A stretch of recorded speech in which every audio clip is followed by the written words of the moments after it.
Today, the Friends of the Massachusetts Veterans Memorial Cemetery, celebrated at Agawam, hosted the inaugural event to recognize the contributions of their volunteers as well as their staff at the cemetery for their efforts throughout the year. Western Mass News stopped by the dinner where we caught up with President Paul Baravani, who tells us this event was their first attempt at bringing together different constituents and people and groups of people that volunteer their time at the cemetery as a way of saying thanks for their support.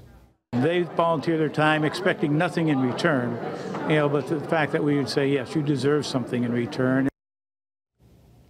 Now, at the end of May, they will have their brick and bench dedications for those who sponsor the cemetery in honor of their loved ones.